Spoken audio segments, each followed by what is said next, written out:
hamil. Tapi 2 bulan tak datang haid. Jerawat. Bulu di muka habis lah macam ni. Awak dah kenapa ni? Ni, jerawat. Bulu di muka. Haid tak teratur. Ni semua simptom PCOS ataupun PCOS. PCOS tu benda? Ni dia satu gangguan hormon yang selalu terjadi pada wanita yang subur macam saya. Alah. Takkan sekarang awak berperasan kalau ada jerawat ke, ada bulu di muka ke. Kadang-kadang tak ada angin, tak ada ribut, hormon pun boleh bertukar-tukar. Sekejap okey, sekejap tak okey. Awak ni, awak tahu tak? Orang lelaki pun boleh dapat PCOS tahu. Ya ke? Bulu hidung kalau panjang sikit, PCOS tak? Sindrom polisistik ovari, adakah ia sekadar gangguan hormon? Bagaimana ia boleh berlaku dan apakah simptom-simptomnya? Benarkah PCOS tiada penawar? Jika tidak dirawat, adakah ia boleh menyebabkan komplikasi yang lebih teruk? Terus bersama kami, kita bincang tentang PCOS dalam Sembang Sihat.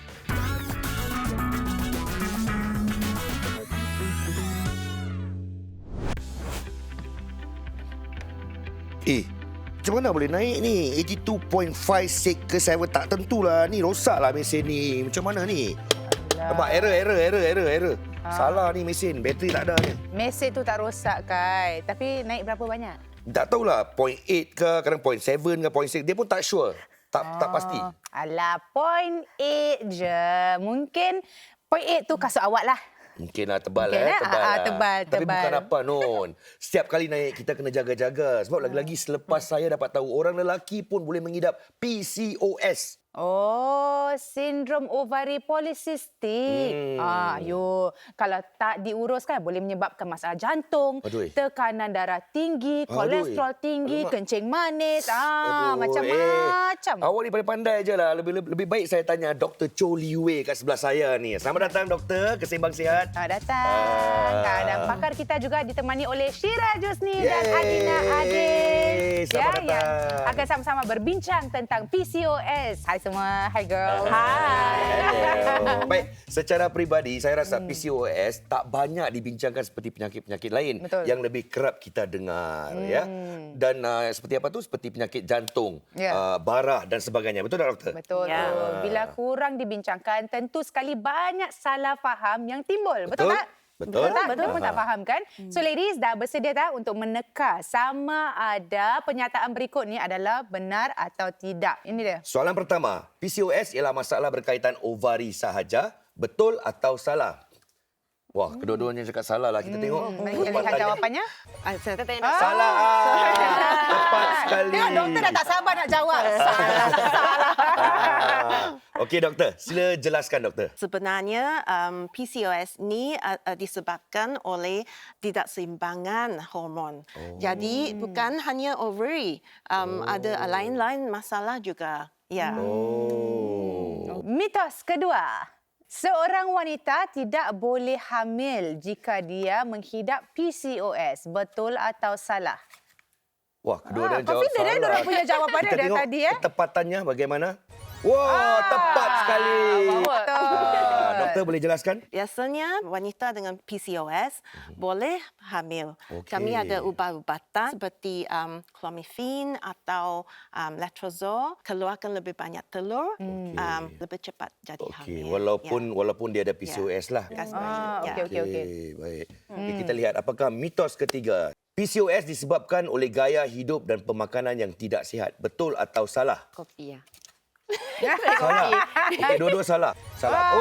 Tepat sekali. Tapi tadi saya nampak tahu Syira macam tu. Tapi okey, mari kita dapat penjelasan dari doktor ya. Sama kenapa Gaya dia salah. hidup memang penting. Tapi satu lagi punca PCOS tu adalah genetik.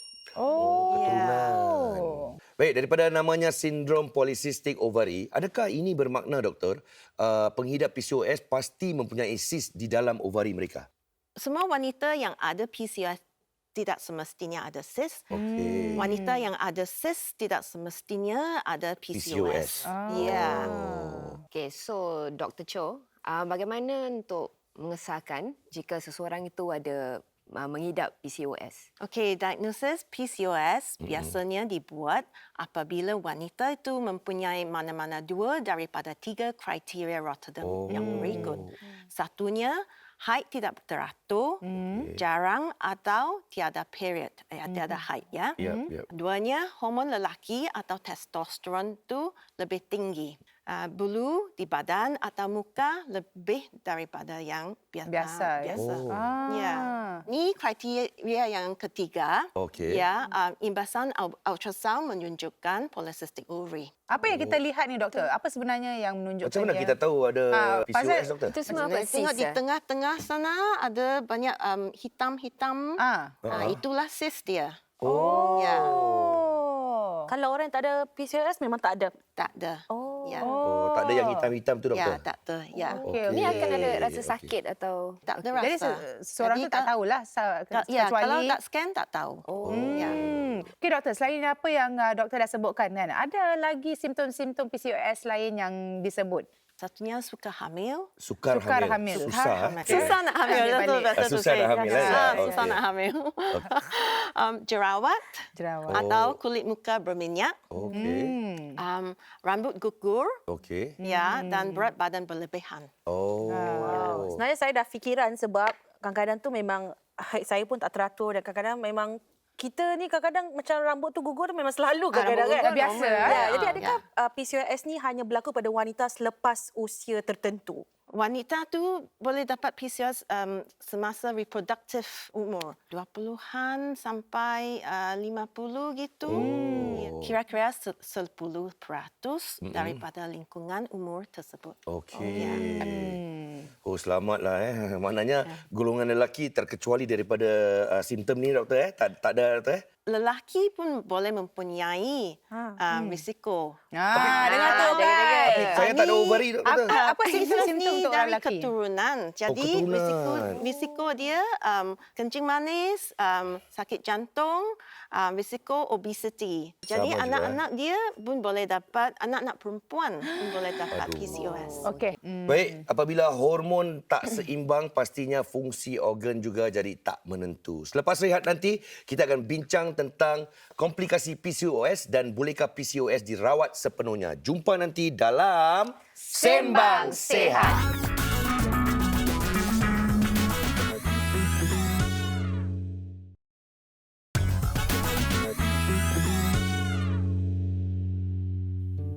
Sakit wanita ni macam tabu.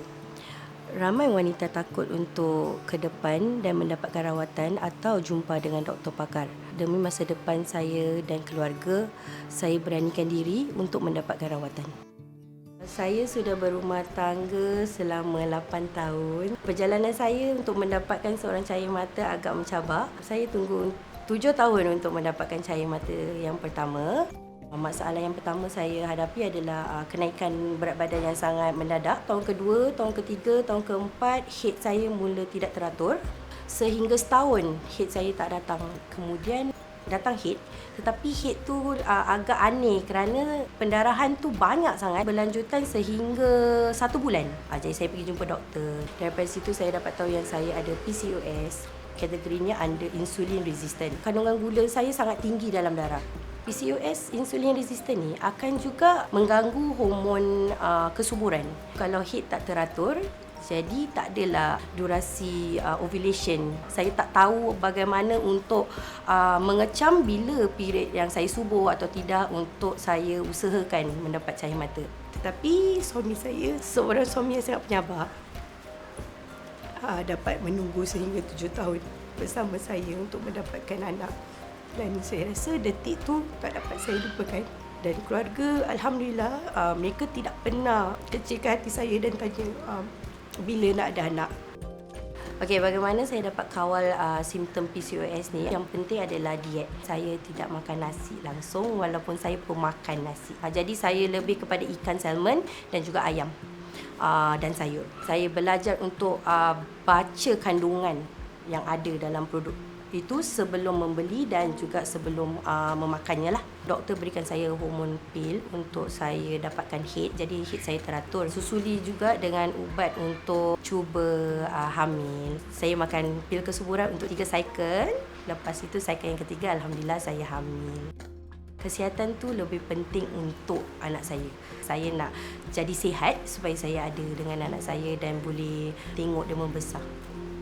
Kepada para wanita luar sana, jangan takut untuk ke depan dan mendapatkan diagnosis yang betul lah tentang kesihatan. Kalau boleh prevent atau kita boleh kawal, lebih baiklah. Hargai kesihatan kita dan harus jaga diri.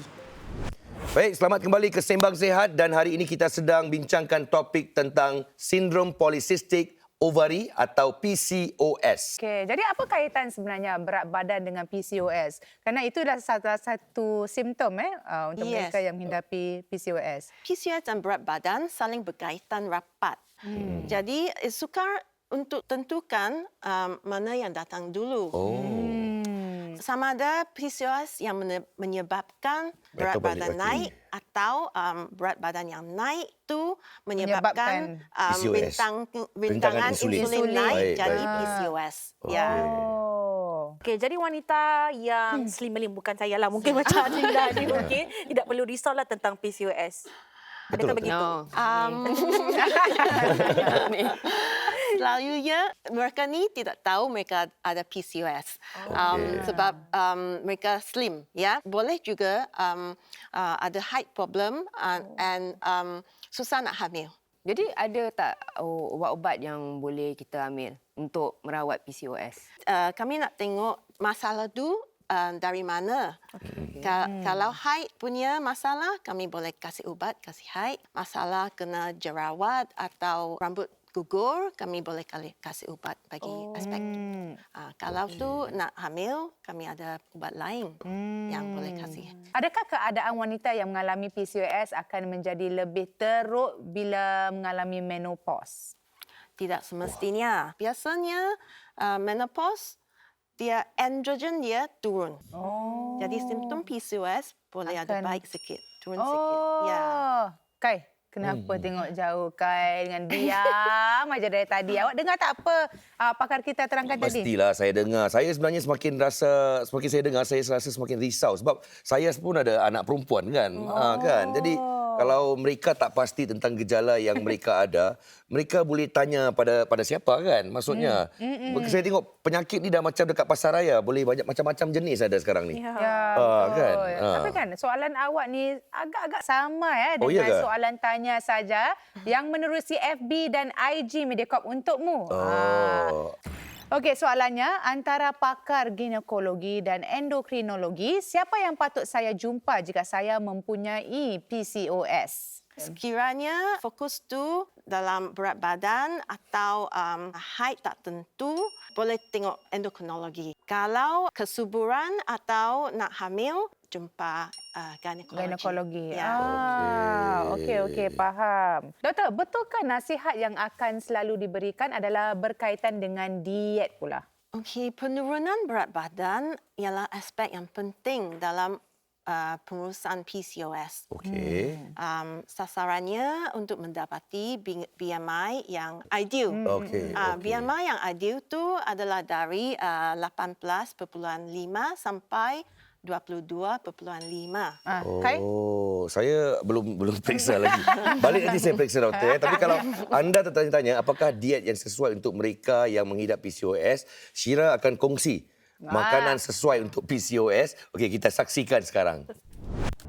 Saya tengah grocery shopping, cari makanan yang rendah kalori seperti rendah gula, rendah sodium dan juga yang low glycemic index. So sekarang ni saya di bahagian organik. Okey, saya jumpa extra virgin olive oil, yang penting ada lambang sihat, lower in saturated fat, dan saya juga tahu ini memang anti keradangan dan ini sesuai untuk kegunaan harian. Basmati rice, whole grain lagi. Lepas tu kolesterol, sugar, trans fat free, gluten free, sodium and salt free, low glycemic index. Puncher meningkatkan fungsi usus. Okey, saya dah pun habis nak pergi bayar sekarang. Secara jujurnya, untuk kekalkan pemakanan sihat ni memanglah bukan mudah. Tapi saya cuba. Wah, bijak sungguh. Dah macam doktor. Itulah dia. Pergi tunjuk- pasar raya tunjuk dah macam semua. pergi klinik. Semua tu kena buat research. Kena research. dulu, ya. Tapi doktor, saya nak tanya ni. Saya lihat tadi ada bahan-bahan yang Shira beli mempunyai indeks glisemik atau GI yang rendah. Kenapa GI penting untuk kesihatan kita, doktor? GI yang tinggi itu boleh menyebabkan darah gula tinggi. Ini boleh menyebabkan insulin. Kadar insulin tu naik. Jadi kalau kadar insulin naik, rintangan insulin tu naik juga. Ya. So doktor, bagaimana hormon yang tak seimbang boleh menjejas ovari dan apa kesannya, doktor? Mungkin doktor boleh tunjukkan secara visual? Boleh? Boleh, doktor? Mari kita ke ke sana. sana, doktor? Ya. Okey, silakan. Bayangkan beaker ni ialah ovary kita. Okey. Manakala water babies ialah telur-telur dalam ovary. So sekarang doktor akan masukkan Ya, water babies tu ke dalam beaker Ya. Okey. Ni yang telur-telur Sebulan satu telur je keluar kan doktor? Ya, 1 bulan 1 saja. Seterusnya kami tuangkan cecair merah ni. Wow, lancar. Lancar. Ya. Sekarang Yang lagi satu ovary pula yang lebih folikel ada polycystic. Ya. Tak Oh, tak keluar-keluar. ada. Tak keluar langsung, doktor. Oh, sebab dia tersumbat lah. Ya. Jadi hormon yang tidak seimbang menghalang ovary daripada mengeluarkan folikel setiap bulan. Folikel yang tidak dikeluarkan akan terkumpul, lama-lama mengakibatkan ovary polycystic. Ini juga mengakibatkan haid yang tak teratur. Wow. Saya sebenarnya dapat bayangkan pasti sukar bagi mereka yang mempunyai PCOS untuk menjalani kehidupan seperti biasa. Betul tak, doktor? Dan selepas rehat nanti, rakan kita Zaki Hussein akan berkongsi cara-cara untuk menyokong mereka yang menghidap PCOS. Terus bersama kami dalam Sembang Sihat.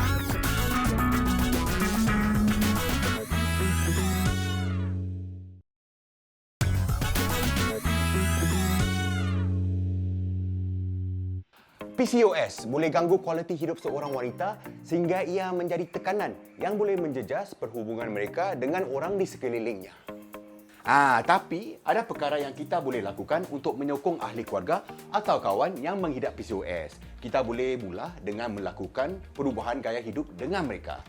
Kalau ada geng, barulah ada motivasi kan?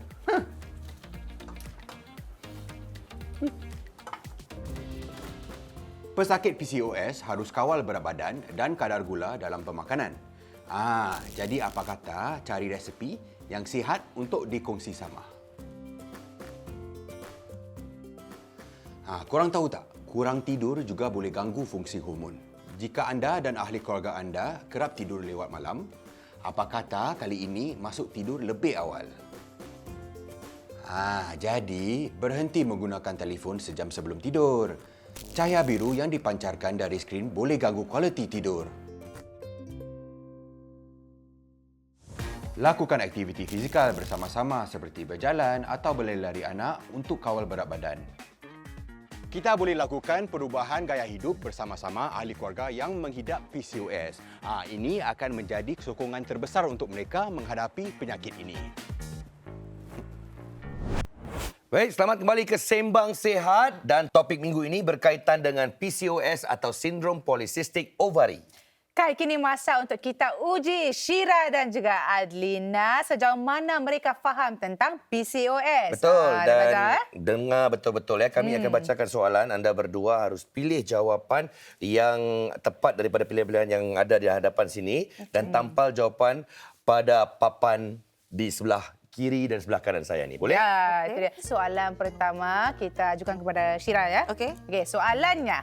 PCOS hanya menjejas wanita berusia 30 tahun ke atas. Betul atau salah? Ambilkan. Mana? Salah. Dia dah tahu jawapan anda. Tak payah Okey, cakap pun. jadi jawapan Syira ialah Salah ya? salah. Betul tak? Doktor? jawapan tu? Betul. Ya, Jawapannya tepat. PCOS biasanya menjejas wanita dalam lingkungan reproduksi. Biasanya umur 18, 20 sampai 50. Okey, soalan Okey, kedua baik. pula. Soalan kedua untuk Adelina, okey. Apakah simptom-simptom biasa PCOS? Ada banyak ni, boleh pilih yang mana satu. Kebas. Okey. Bagus, Tolong, Okey, tolong. Tepat tak, lagi, doktor? lagi. Betul Jawapan tak? Yes. tepat Ada lagi tak? banyak lagi, Ada banyak lagi lagi. Bukan satu je. Bolehlah. Lebih dari satu. Boleh tambah. Ada lagi? Lagi satu, lagi satu. Ada lagi, lagi ada tak? lagi. Ya. Tidak terlalu betul. Betul tak, Tepat doktor? jawapannya, doktor? Betul. Tepat ah? Tepat. Tepat sekali.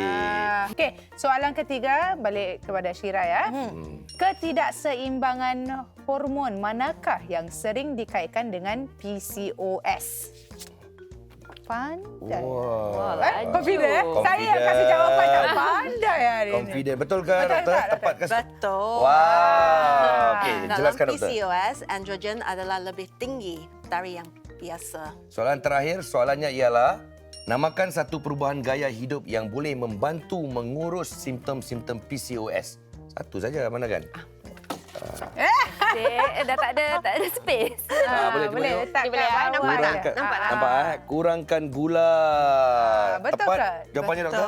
Betul. Okey. Syabas kepada Syira, syabas kepada Dina sebab begitu tekun sekali dan semua murid-murid yang jawapannya betul. Okey, kita ke sana. Mari kita ke sana, doktor. Mari. Kita bincang lagi. Silakan. Jadi doktor, apakah nasihat doktor bagi mereka yang baru didiagnosis dengan PCOS? Baru tahu. Lengkapi diri dengan pengetahuan tentang PCOS ya. Seperti langkah-langkah menguruskan badan, jangan diamkan diri. Reach out kepada mereka yang mempunyai sindrom yang sama. Kadang-kadang lain orang mempunyai lain langkah pengurusan bergantung kepada simptom-simptom yang anda miliki.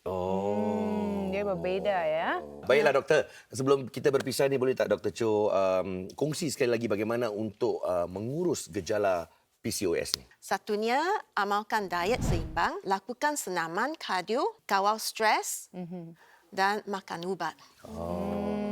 Ni bukan Kalau untuk doktor- wanita saja, lelaki pun sama, doktor? Sama juga. Sama juga. Sama juga, Kai? Okay, Sama ya. Okey.